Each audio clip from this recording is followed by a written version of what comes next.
Vande Mataram. Oxford school of science Amreli દરેક વિદ્યાર્થીઓનું સ્વાગત કરે છે. આજે આપણે ધોરણ 11 વિષય કોમ્પ્યુટરનો અભ્યાસ કરીશું. તેમાં આપ સર્વ જાણો છો એ રીતે આપણું પાઠ્યપુસ્તકનું પ્રકરણ નંબર 10 કે જે છે ટેબલ્સ સાથે કાર્ય, તેનો આપણે અભ્યાસ કરી રહ્યા છીએ.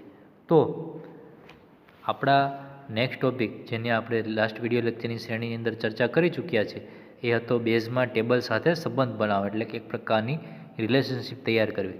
જ્યારે અલગ અલગ પ્રકારના ટેબલો આપણે આપણા જે ટેબલ સાથે કાર્ય ચેપ્ટરની અંદર જોઈ ચૂક્યા છીએ કે અલગ અલગ ટેબલ જેમ કે customer, product, country, state, city, employ, order વગેરે પ્રકારના જ્યારે અલગ અલગ પ્રકારના ટેબલો બનાવીએ છીએ તો દરેકે દરેક ટેબલોની એક અલગ અલગ લાક્ષણિકતા હોય છે, તેનું એક અલગ અલગ કાર્ય હોય છે. પરંતુ જ્યારે આ ટેબલની અંદર સમસ્યા સર્જાય છે, કેવી સમસ્યા? તો કે આપણને જે પાઠ્યપુસ્તકમાં ઉદાહરણ આપ્યું છે એ પણ, અને તેની સિવાય પણ આપણે એક ઉદાહરણ જોયું તો પાઠ્યપુસ્તકમાં આપ્યું છે એ રીતે. ધારો કે આપણું જે સિટી નામનું ટેબલ છે એ ટેબલના મુંબઈ સિટીના ગોરેગાંવ વિસ્તારનો ઉલ્લેખ જ નથી, તેનો પિનકોડ છે 45-2001. પરંતુ જ્યારે કસ્ટમર ટેબલમાં આપણે એ પ્રમાણેનો જે ગ્રાહકની માહિતી તરીકે રેકોર્ડ ઉમેરીએ છીએ તો એ રેકોર્ડને આપણે સ્વીકારવો જોઈએ કે નહીં? કારણ કે કસ્ટમર ટેબલમાં આપણે 45-2001 આવી એન્ટ્રી નાખી દઈએ છીએ, પરંતુ 45-2001 નામની એન્ટ્રીવાળી ડિટેલ સિટી નામના ટેબલની અંદર છે જ નહીં. તો શું થશે? ડેટાની અંદર વિસંગતતા ઊભી થશે. વિસંગતતા એટલે કે ડેટા તાર્કિક રીતે ખોટો છે. શું કામ? કારણ કે આપણે એવું કીધું હતું કે સામાન્ય રીતે ડેટાનું ડુપ્લિકેશન ના થવું દેવું હોય તો એના માટે થઈને આપણે જે સિટી નામનું ટેબલ છે તેની અંદર પિનકોડ, સિટી, એરિયા અને સ્ટેટ આઈડી આવા અલગ અલગ ફિલ્ડ રાખીશું. તેની અંદર એટલે કે સિટી ટેબલમાં રહેલા સિટીના પિનકોડને આપણે કસ્ટમર ટેબલની અંદર પિનકોડ નામની કોલમની અંદર એડ કરીશું.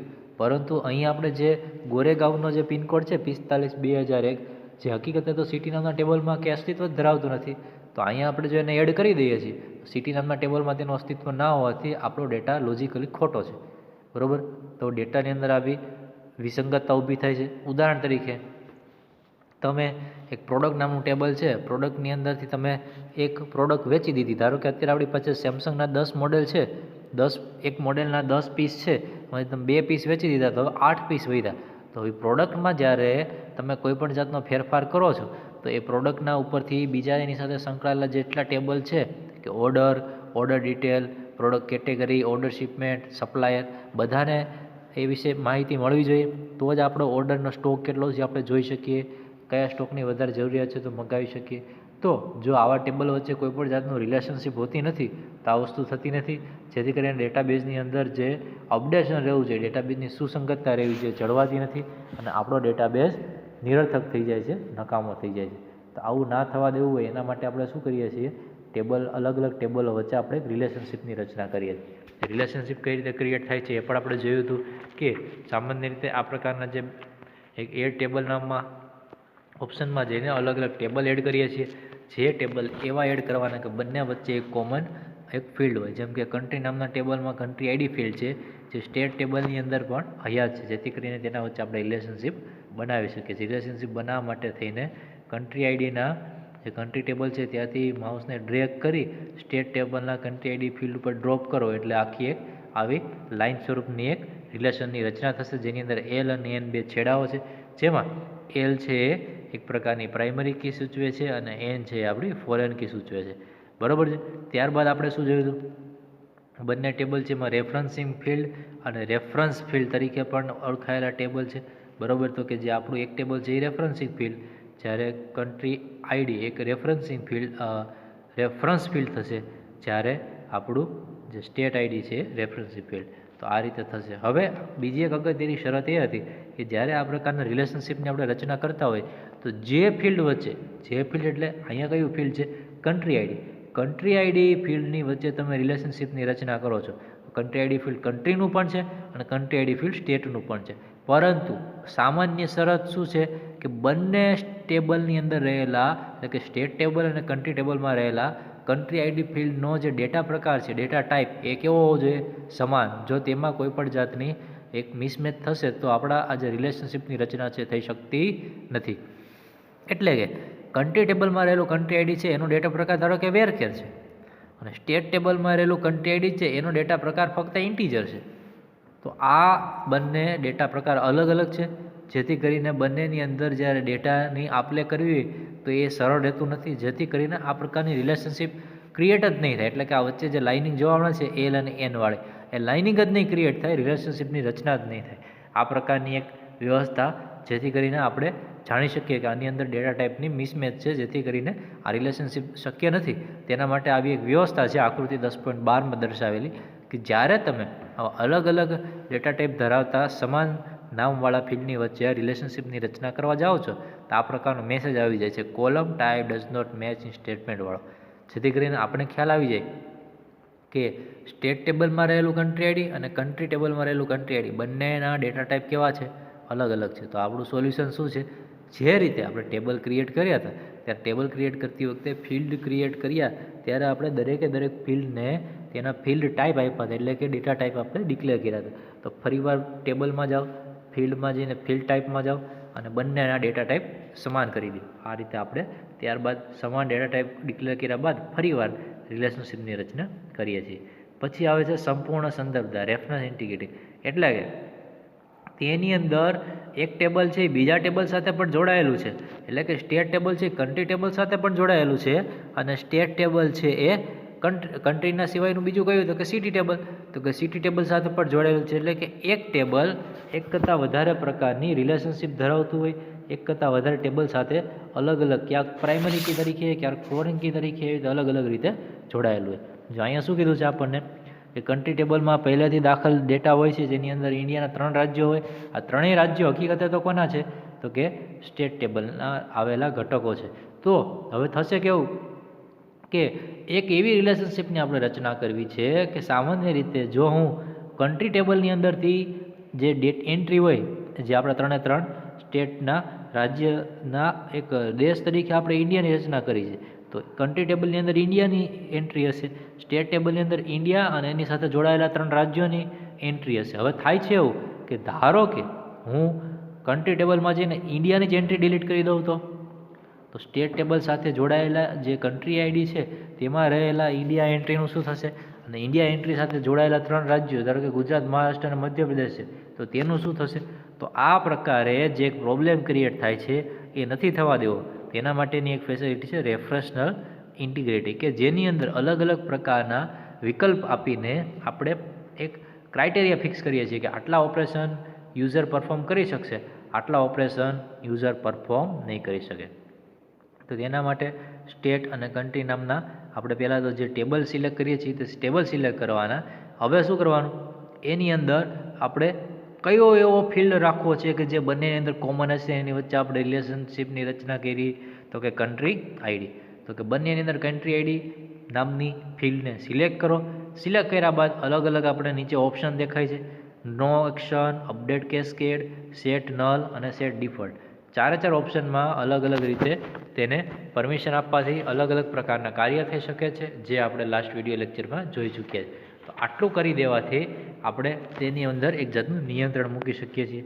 હવે અલગ અલગ ટેબલ એક કરતાં વધારે વચ્ચે પણ રિલેશનશિપ ધરાવી શકે તેનો પણ આપણે લાસ્ટ વિડીયો લેક્ચરમાં અભ્યાસ કર્યો હતો. જેવી રીતે જો જે કન્ટ્રી, સ્ટેટ, સિટી, કસ્ટમર બધા ટેબલ આપણે જેટલા ટેબલ આપણા જે મોડર્ન ઇલેક્ટ્રોનિક સ્ટોરની અંદર જેટલા ટેબલ ક્રિએટ કર્યા છે, અહીંયા બધા ટેબલ આપણને દર્શાવ્યા છે. દરેકે દરેક એકબીજા સાથે એક કરતાં વધારે રીતે રિલેશનશિપ ધરાવે છે. ધારો કે સ્ટેટ નામનું ટેબલ જ આપણે એક્ઝામ્પલ લઈએ તો સ્ટેટ નામનું ટેબલ છે એ કન્ટ્રી ટેબલ સાથે પણ કન્ટ્રી આઈડી ફિલ્ડ વડે જોડાયેલું છે. એ જ રીતે સ્ટેટ આઈડી ફિલ્ડ વડે સિટી નામના ટેબલ સાથે પણ જોડાયેલું છે. એવી જ રીતે સિટી નામનું ટેબલ છે સ્ટેટ ટેબલ અને કસ્ટમર નામના ટેબલ સાથે પણ જોડાયેલું છે. આ જ રીતે દરેકે દરેક ટેબલ એક કરતાં વધારે બીજા બધા ટેબલો સાથે અલગ અલગ પ્રકારની રિલેશનશિપ બનાવીને જોડાઈ શકે છે. જેમાં અમુક રિલેશનશિપ 1 to 1 છે, જેમ કે કન્ટ્રી ટેબલ અને સ્ટેટ ટેબલ વચ્ચેની રિલેશનશિપ કેવી છે 1 to 1. એની વચ્ચે એટલે કન્ટ્રી ટેબલ છે સ્ટેટ ટેબલ સિવાય બીજે ક્યાંય જોડાયેલું નથી. સ્ટેટ ટેબલ છે એક કરતાં વધારે સાથે જોડાયેલું છે. તો આવા અલગ અલગ પ્રકારના જે રિલેશનશિપના જે પ્રકાર છે તેના આધારેનો નેક્સ્ટ ટોપિક આપણો છે રિલેશનશિપમાં સુધારા કરવા. તે પણ આપણે જોયું હતું કે જ્યારે કોઈ પણ રિલેશનશિપમાં આપણે ચેન્જ કરવો છે જે સિટી અને કસ્ટમર નામના ટેબલ વચ્ચે આપણે જોઈ શકીએ છીએ. એ ટેબલ એ જે રિલેશનશિપમાં સુધારો કરવા માટે એ જે લાઇનિંગ છે, લાઇનિંગ ઉપર આપણે રાઇટ ક્લિક કરીએ છીએ તો એડિટ અને ડિલીટ નામની આપણને બે ઓપ્શન જોવા મળે છે, જેના મદદથી આપણે રિલેશનશિપમાં સુધારો કરી શકીએ. તો હવે એ વસ્તુ નેક્સ્ટ ટોપિકમાં આપણે જોવાની છે, રિલેશનશિપમાં સુધારા. કોઈ પણ બે ટેબલ વચ્ચે સ્થપાયેલા સંબંધને દૂર પણ કરી શકાય અથવા સુધારી પણ શકાય છે. એના માટે શું કરવાનું? રિલેશનશિપની સ્ક્રીન ખોલીને બે ટેબલ વચ્ચેની ઈચ્છિત રેખા ઉપર ક્લિક કરવાનું. આમ કરવાથી લાઇન જાડી થઈ જાય અને આવા બે ઓપ્શન જોવા મળે. કયા કયા? ડિલીટ અને એડિટના. એમાં આપણે જેમાં સુધારા કરવા હોય તો એડિટ કરીએ, જો રિલેશનશિપ જ આપણે કેન્સલ કરી દઈએ તો ડિલીટ કરીએ, જેથી કરીને રિલેશનશિપ કેન્સલ થશે. ત્યારબાદ મુખ્યત્વે 3 પ્રકારની રિલેશનશિપ દરેકે દરેક ટેબલો વચ્ચે હોય. એકથી એક એટલે કે એક ટેબલ બીજા એક જ ટેબલ સાથે જોડાયેલું હોય. એકથી અનેક એટલે કે એક ટેબલ છે બીજા અનેક ટેબલ સાથે જોડાયેલા. ત્રીજી છે અનેકથી અનેક એટલે કે બધા ટેબલો એકબીજા સાથે વધારે પડતા રિલેશનશિપ એટલે એક કરતાં વધારે રિલેશનશિપથી જોડાયેલા હોય. આ 3 પ્રકારે સામાન્ય રીતે આપણા બેઝના આવેલા ટેબલો વચ્ચે રિલેશનશિપની રચના થઈ શકે છે. તો હવે એકથી એક, એકથી અનેક અને અનેકથી અનેક એ 3 પ્રકારના રિલેશનશિપને આપણે વ્યવસ્થિત 1 બાય 1 સમજીએ, જેથી કરીને આપણને પર્ટિક્યુલર ખ્યાલ આવે કે ટોપિક કહેવા શું માગે. સામાન્ય રીતે ઉપરના ઉદાહરણમાં આપણે જોયું તો એ રીતે જ્યારે કન્ટ્રી અને સ્ટેટ ટેબલ છે એ એકથી એક પ્રકારના રિલેશનશિપથી જોડાયેલા કહેવાય. કન્ટ્રી નામનું ટેબલ છે ફક્ત સ્ટેટ નામના ટેબલ સાથે જ જોડાયેલું છે. તો એ બંને વચ્ચે એકથી એક પ્રકારની રિલેશનશિપ બને છે. જો કન્ટ્રી અને સ્ટેટ વચ્ચે જે રિલેશનશિપ છે તો કન્ટ્રી ટેબલ છે બીજા કોઈ ટેબલ સાથે જોડાયેલું નથી, તો એને એકથી એક પ્રકારની રિલેશનશિપ કહી શકાય. તે ઉપરાંત બુકમાં પહેલાં એક્ઝામ્પલ પણ આપણે જોઈએ કે એક ચોક્કસ ટેબલના કોઈ ચોક્કસ રેકોર્ડને ડેટાબેઝના અન્ય ટેબલમાં એક અને ફક્ત એક જ અનુલક્ષીને રેકોર્ડ ધરાવતો હોય તો તે પ્રકારની રિલેશનશિપ કેવી કહેવાય? એકથી એક. હવે આપણને એવું કીધું કે રોજિંદા જીવનમાં પણ આપણે આ પ્રકારની રિલેશનશિપ ધરાવીએ છીએ. કેવું? કોઈ થિયેટર વિશે તમે વિચારો, એક ખુરશીમાં કેટલા લોકો બેસી શકે? તો કે વાસ્તવિક રીતે તો એક જ હોય, બરોબર? એટલે કે એક ખુરશી ઉપર એક જ વ્યક્તિ બેસી શકે. એવી જ રીતે એક ખુરશી અને એક વ્યક્તિ, તો એની વચ્ચે એકથી એક પ્રકારના રિલેશનશિપની રચના થઈ છે, બરોબર? ત્યારબાદ આપણને વર્ગખંડનું, ત્યારબાદ વર્ગ શિક્ષકનું, ગ્રંથાલયનું વગેરે પણ આપણને એક્ઝામ્પલ આપીને આ વસ્તુ સમજાવવાનો ટ્રાય કર્યો છે. આપણા પાઠ્યપુસ્તકની અંદર જે ટેબલની દ્રષ્ટિએ જોવા જઈએ તો તેના માટેનું જે એક રિલેશનશિપ છે આપણે ફકરા નંબર 2માં આપ્યું છે. જેમ કે ઓર્ડર ટેબલનું ઓર્ડર આઈડી ફિલ્ડ એ ઓર્ડર શિપમેન્ટ ટેબલના ઓર્ડર આઈડી ફિલ્ડ સાથે સંકળાયેલ છે. આણે જે એક્ઝામ્પલ લીધું હતું એ બીજું લીધું છે, ઓર્ડર ટેબલ અને ઓર્ડર આઈડી નામનું ટેબલ, બરોબર? એટલે કે ઓર્ડર ટેબલના અને ઓર્ડર શિપમેન્ટ ટેબલના વચ્ચે રિલેશનશિપને દર્શાવી. આપણે કોના વચ્ચે વાત કરી? કન્ટ્રી અને સ્ટેટ ટેબલ. તો પણ એ આપણી વિષય વસ્તુ સાચી જ છે, બરોબર? હવે ત્યારબાદ બીજું છે એકથી અનેક એટલે કે ટેબલ વચ્ચે સૌથી સામાન્ય સંબંધ હોય તો એકથી અનેક વચ્ચેનો હોય છે. કારણ કે દરેકે દરેક ટેબલ એકબીજા ઉપર ડાયરેક્ટલી ઇનડાયરેક્ટલી આધારિત જ હોય છે, જેથી કરીને એકથી અનેક પ્રકારના રિલેશનશિપ સામાન્ય રીતે સૌથી વધારે વપરાતા રિલેશનશિપનો પ્રકાર છે. આ પ્રકારના સંબંધમાં કોઈ અમુક ટેબલનો કોઈ એક ચોક્કસ રેકોર્ડ ડેટાબેઝના સંબંધિત ટેબલના અન્ય રેકોર્ડ સાથે સંકળાયેલો હોઈ શકે, બરોબર? એટલે કે એક ગ્રાહક અનેક વસ્તુઓ ખરીદી શકે. એક ટેબલ બીજા બધા ટેબલ બીજા ઘણા બધા ટેબલ સાથે જોડાઈ શકે. આપણે જે આગળ જોયું તો સ્ટેટ નામનું ટેબલ છે એ કન્ટ્રી અને સિટી બે ટેબલ સાથે જોડાયેલું, તો એને એકથી અનેક પ્રકારનો સંબંધ કહેવાય. અહીંયા આપ્યું છે એક ગ્રાહક એટલે કે એક કસ્ટમર એક કરતાં વધારે પ્રોડક્ટ ખરીદી શકે છે, તો ગ્રાહક એક જ છે, સામે પ્રોડક્ટ કેવી છે? વધારે છે. એવી જ રીતે એક શહેર એક જ રાજ્યમાં હોય પરંતુ એક રાજ્ય પાસે અનેક શહેરો હોઈ શકે, બરાબર ને? જેમ કે આપણું અમરેલી છે તો એ ગુજરાતની અંદર એક જ હોય, તો એ અમરેલી અને ગુજરાત વચ્ચે એકથી એકની રિલેશનશિપની રચના થાય. અમરેલી ગુજરાતમાં હોય અને અમરેલી રાજસ્થાનમાં હોય એવું તો ન બને. પરંતુ ગુજરાત અને અમરેલી વચ્ચે એકથી અનેક પ્રકારની રિલેશનશિપ હોઈ શકે. શું કામ? કારણ કે અમરેલી જેવા ગુજરાત પાસે ટોટલ 33 જિલ્લા છે. અમરેલી, અમદાવાદ, રાજકોટ, જુનાગઢ, ભાવનગર બધાય કેવા છે? ગુજરાત રાજ્યના જિલ્લાઓ. તેથી કરીને એ પાછી એકથી અનેક પ્રકારની રિલેશનશિપ થઈ. આ રીતે પણ જોઈ શકાય. જેમ કે ક્લાસરૂમમાં વિદ્યાર્થી માટે શિક્ષક એ એકથી એક પ્રકારની રચના છે, કારણ કે વિદ્યાર્થી એક છે, સામે શિક્ષક પણ એક છે, તો એ એકથી એક પ્રકારની રચના થઈ. પરંતુ શિક્ષક માટે વિદ્યાર્થીઓ એકથી અનેક છે, કારણ કે ક્લાસરૂમમાં જેટલા વિદ્યાર્થીઓ છે દરેક સાથે શિક્ષકને રિલેશન છે, જેથી કરીને વિદ્યાર્થી અને શિક્ષક વચ્ચે એકથી એક, પરંતુ શિક્ષક અને વિદ્યાર્થી વચ્ચે એકથી અનેક પ્રકારના રિલેશનશિપની રચના થઈ શકે છે. પછીનો પ્રકાર છે અનેકથી અનેક. દરેકે દરેક ટેબલ એકબીજા સાથે વધારેમાં વધારે એક ટેબલ બીજા સાથે, બીજું ટેબલ છે પાછું ત્રીજા સાથે, ત્રીજું ટેબલ છે પાછું ચોથા સાથે, જે ચોથું ટેબલ છે પાછું બીજા ટેબલ સાથે, એમ અલગ અલગ ટેબલો અલગ અલગ પ્રકારની ઘણી બધી રિલેશનશિપની રચના ધરાવે તો એને કહેવામાં આવે છે અનેકથી અનેક પ્રકારની રચના. જેમ કે શું કીધું છે, ખાસ રેકોર્ડના કિસ્સામાં બંને ટેબલમાં એક કરતાં વધુ વખત તેનો સંગ્રહ કરવો પડે તો અનેકથી અનેક પ્રકારનો એક સંબંધ બને. જેમ કે જો એક આપણે સામાન્ય રીતે શું કરીએ છીએ, કંપનીની અંદર કર્મચારીઓની જ્યારે માહિતી રાખીએ તો ધારો કે કર્મચારી કોઈ એક હોદ્દો સંભાળે, એટલે કે એ કર્મચારી પણ છે અને કર્મચારીની સાથે સાથે સુપરવાઇઝર પણ છે. તો સુપરવાઇઝર તો એનો હોદ્દો છે, પરંતુ કંપની માટે એ શું છે તો કે એક કર્મચારી. તો કે કર્મચારી એક એનો એક ક્રાઇટેરિયા થયો, બીજો ક્રાઇટેરિયા એનો થયો સુપરવાઇઝર. અમુક સમયે સંસ્થામાં કોઈ કર્મચારી કોઈ એક કરતાં વધારે હોદ્દાઓ પણ સંભાળતા હોય, એટલે કે સુપરવાઇઝર સિવાયનો પણ એની પાસે બીજો કોઈ ચાર્જ હોઈ શકે. આ રીતે તે કિસ્સામાં આપણે કહી શકાય કે એક કર્મચારીના અનેક હોદ્દાઓ હોઈ શકે છે, અથવા તો એક હોદ્દા પર અનેક કર્મચારીઓ પણ હોઈ શકે. ઉદાહરણ તરીકે જો કે મોટી કંપની છે તેની અંદર ઘણા બધા નાના નાના સબ પ્લાન્ટ ચાલે છે, તો પ્લાન્ટ વાઇઝ અલગ અલગ સુપરવાઇઝર રાખેલા છે. તો પોસ્ટ કેવી છે, એક જ સુપરવાઇઝરની, જ્યારે સુપરવાઇઝરના પોસ્ટવાળા લોકો કેવા છે, એક કરતાં વધારે. તો એટલે એ જ કહે છે કે એક જ હોદ્દા પર અનેક કર્મચારીઓ પણ હોઈ શકે. આ કિસ્સામાં કર્મચારીઓના હોદ્દાઓનું એક અલગ આખું ટેબલ રાખવું પડે. કયો કર્મચારી કયા હોદ્દા પર છે, કયા હોદ્દા પર કેટલા કર્મચારીઓ છે, તેના માટે તેને આખા એક ટેબલની રચના કરવી પડે. આ રીતે બે એન્ટિટી, કઈ એન્ટિટી, કર્મચારી અને તેનો હોદ્દો, તેની વચ્ચે અનેકથી અનેક પ્રકારના સંબંધની રચના થઈ શકે છે. તો તેને આપણે કહી શકીએ અનેકથી અનેક. જો તેનું આપણને ઉદાહરણ પણ આપ્યું છે જેથી કરીને આપણે સરળતાથી સમજી શકીએ. જે એમ્પ્લોય, પછી એમ્પ્લોય ડેઝિગ્નેશન, અને ત્રીજું છે ફક્ત ડેઝિગ્નેશન, એટલે કે એમ્પ્લોય એટલે કર્મચારી, એમ્પ્લોય ડેઝિગ્નેશન એટલે કર્મચારીનો હોદ્દો, અને ત્રીજું ટેબલ છે ડેઝિગ્નેશન એટલે ફક્ત હોદ્દો. તો એમ્પ્લોયની અંદર E code, first name, last name, address line, pincode વગેરે પ્રકારના ફિલ્ડો છે. જ્યારે એમ્પ્લોય ડેઝિગ્નેશનની અંદર પણ ઈ કોડ નામનું ફિલ્ડ છે, એટલે કે એમ્પ્લોયનો કોડ. એ ઉપરાંત ડેઝિગ્નેશન આઈડી અને ડિસ્ક્રિપ્શન, આ ત્રણ પ્રકારના તેની અંદર આવેલા ફિલ્ડ છે. હવે ડેઝિગ્નેશન નામના ફિલ્ડમાં જો ત્યાં આપણે શું જોઈ શકીએ છીએ, તેની અંદર ડેઝિગ્નેશન આઈડી અને ડેઝિગ્નેશન નેમ, આ પ્રકારના એના બે ફિલ્ડ છે. એમ્પ્લોય ટેબલની અંદર ઈ કોડ અને ડેઝિગ્નેશન કોડ બંનેને આપણે શું કર્યા છે, પ્રાઇમરી કી તરીકે ડિક્લેર કર્યા છે. જ્યારે એમ્પ્લોય નામના ટેબલમાં ફક્ત ઈ કોડ અને ડેઝિગ્નેશન નામના ટેબલમાં ફક્ત ડેઝિગ્નેશન આઈડીને આપણે પ્રાઇમરી કી તરીકે ડિક્લેર કર્યા છે. બરાબર.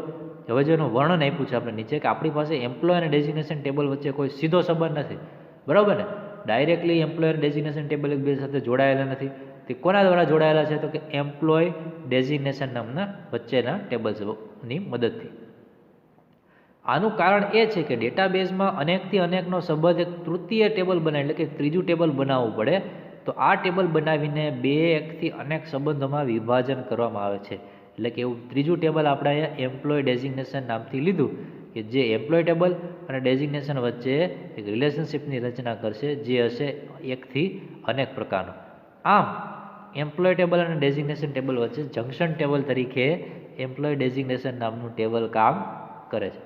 પછી આખી આ વસ્તુને આપણે જોઈ શકીએ છીએ કે એમ્પ્લોય ટેબલની અંદર પણ એમ્પ્લોયનો ડેટા છે, ડેઝિગ્નેશનની અંદર ફક્ત હોદ્દો એટલે કે કર્મચારી, પરંતુ એમ્પ્લોય ડેઝિગ્નેશનની અંદર કયા એમ્પ્લોયનો કયો હોદ્દો એ દર્શાવવા માટેની જવાબદારી પાછી કોની ફિક્સ થઈ જાય છે, તો કે એમ્પ્લોય ડેઝિગ્નેશન. આ જ રીતે તમે મોડલ ઇલેક્ટ્રોનિક સ્ટોરમાં પણ કરી શકો છો. ધારો કે કોઈ એક વ્યક્તિ છે એ તમારા માટે સપ્લાયર પણ હોઈ શકે છે. સપ્લાયરની સાથે સાથે જો એ આપણા બિઝનેસમાં પાર્ટનર હોય તો એ આપણા બીજા બધા ટેબલો સાથે પણ સંકળાયેલો છે. એટલે કે સપ્લાયર હોવા ઉપરાંત એ આપણા મોડલ ઇલેક્ટ્રોનિક સ્ટોરનો કર્મચારી પણ હોઈ શકે. તો એક કરતાં વધારે હોદ્દા થયા, વ્યક્તિ કેવો છે, એક જ. આ જ રીતે આપણા મોડલ ઇલેક્ટ્રોનિક સ્ટોરમાં કર્મચારી એક કરતાં વધારે હોઈ શકે, તો પણ એક જ હોદ્દા ઉપર, એટલે કે કર્મચારી હોદ્દા પર એક કરતાં કેવા વધારે લોકો થયા. આ ઉપરાંત આપણો મોડલ ઇલેક્ટ્રોનિક સ્ટોર છે એની 3-4 બ્રાન્ચો છે. દરેક બ્રાન્ચ વાઇઝ આપણે એક મેનેજર રાખશું, તો મેનેજર હોદ્દા ઉપર એક કરતાં વધારે કર્મચારીઓ થયા. તો આ રીતે પણ આપણે આપણા સ્ટોરને વ્યાખ્યાયિત કરી શકીએ. એ જ રીતે એકથી અનેક અનેકથી એક અને અનેકથી અનેક પ્રકારની રિલેશનશિપ આપણા મોડર્ન ઇલેક્ટ્રોનિક સ્ટોર માટે પણ બનાવી શકીએ છીએ. તો મુખ્ય વસ્તુ કહેવાની શું છે મિત્રો, કે જ્યારે તમે આ રીતે અલગ અલગ ટેબલો બનાવો છો તો દરેકે દરેક ટેબલ વચ્ચે બનતી રિલેશનશિપ અને એ રિલેશનશિપનું જરૂરી કાર્ય વગેરે આપણે સમજવા માટે થઈને આપણે અલગ અલગ પ્રકારના રિલેશનશિપની રચના કરતા હોઈએ છીએ. તો આ રીતે આપણું જે મૂળભૂત જે ટોપિક હતો એ હતો કે આવા અલગ અલગ પ્રકારના રિલેશનશિપ સમજવા અને એ રિલેશનશિપની અંદર ત્રણ મુખ્ય પ્રકાર એકથી એક, એકથી અનેક અને અનેકથી એક પ્રકારના રિલેશનશિપની રચના કરવી. તો તે પણ આપણે જોઈ ચૂક્યા. તો વિદ્યાર્થી મિત્રો, આજના વિડીયો લેક્ચરને અહીં પૂર્ણ કરીએ. નેક્સ્ટ વિડીયો લેક્ચરમાં નવા ટોપિક સાથે ફરીવાર મળીશું. ત્યાં સુધી દરેકનો આભાર.